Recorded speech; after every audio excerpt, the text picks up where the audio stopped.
Welcome back to TackOn TV. It's been exciting few weeks as our team has been engaged in hosting the state rounds of All India Quiz on Financial Literacy for RBI across 11 different states.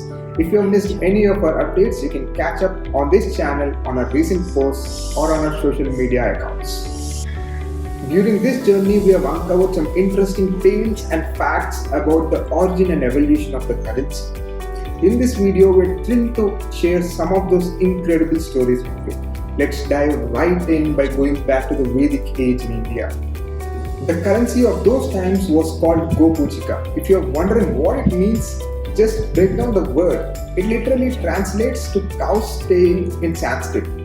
Yes, those were the days when agriculture was ruling the society and people were just realizing the difficulties of barter system where the goods were exchanged in return for goods, like rice was exchanged in return for pulses. It worked well for basic items like rice and pulses, but it became challenging to exchange these goods for complex items like a piece of cloth. This situation led people to think of a standard that everyone could access. Livestock, particularly cow, emerged as a solution. Cows were counted in units of their tails and hence the name Gophuchika. Over the time, people encountered difficulties with this system too and gradually transitioned to stone and then metal currencies. For many centuries, the intrinsic value of a metal was equal to the value of the currency. Different empires and kings minted the coins with various metals with different values. The names of some of the major modern-day currencies originated as a result of the metal used in their respective region in the ancient times.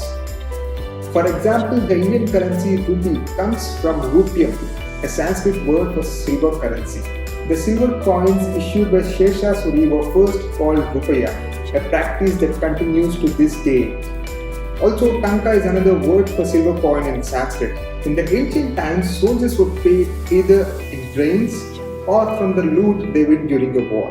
But Alauddin Khilji for the first time started paying soldiers a monthly salary with silver coins named tanka, and that's where the Hindi word for salary originates as tankwa. And similarly, the Bangladeshi currency taka also has the similar origins from tanka. Now, can you guess which major world currency gets its name from the ancient coin called Joachim's thaler? Let me break down this word for you and then give you the answer. In German, Thal means a valley. In the then Bohemian kingdom, there was a nameless valley known for its silver mining. For many centuries, the place was simply called Thal.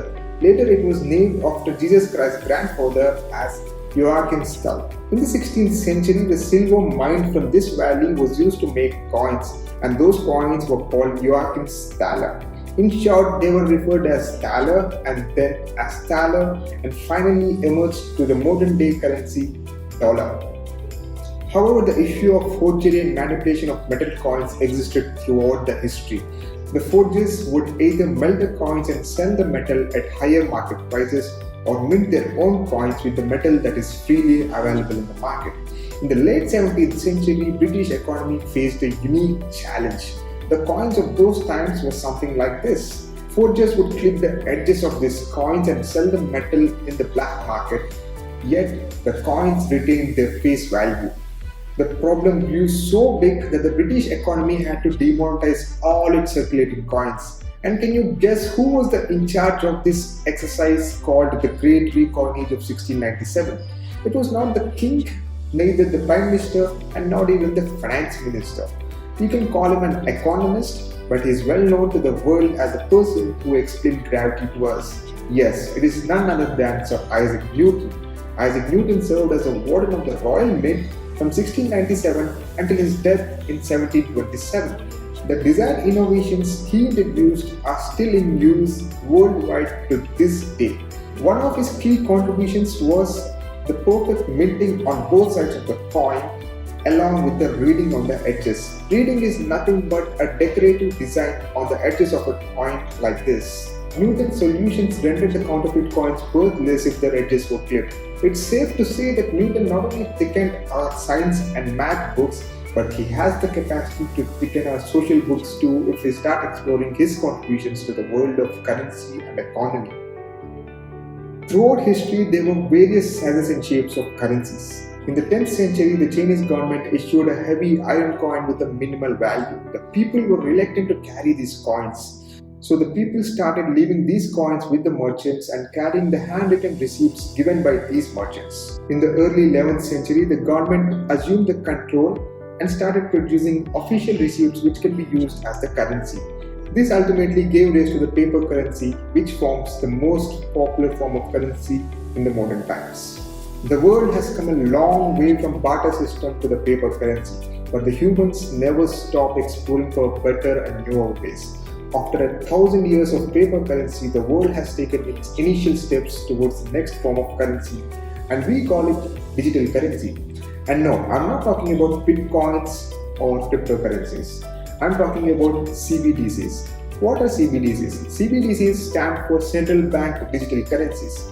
For example, Reserve Bank has recently launched Rupee. You might ask, why do we need a Rupee when we already have something like UPI, NEFT and others? This is where you may be making a wrong assumption. UPI and others are merely digital modes to transact an amount. But the physical equivalent exists. If not with you physically, it exists somewhere in the banking system. At present, the value of a currency is created in an economy only when a central bank prints a note or mints a coin. In the case of India, the notes are printed and circulated based on the assets like gold, foreign exchange and securities held by the Reserve Bank of India. But when it comes to a digital currency, it is not physically printed. It is digitally created using some advanced technologies like blockchain. This digital rupee works just like a physical rupee in your wallet without any involvement of a bank. But you do need a mobile phone to use it, which serves as a wallet for e-rupee. I guess that's a lot of technical information about the latest form of currency. Before we end this video, let me share an interesting connection between a Hindi proverb and an ancient form of currency. Many societies across the world for many centuries had a practice of using cowry shells as a form of currency. But there were certain rules. These shells were considered valid only if they were perfectly intact without any deformities or holes. This led to a Hindi phrase called "footy body," which is used to refer to someone who does not even possess an invalid currency. There is a similar proverb in Telugu too, which is called "chilligava." If you have something similar in your language, please mention it in the comment section.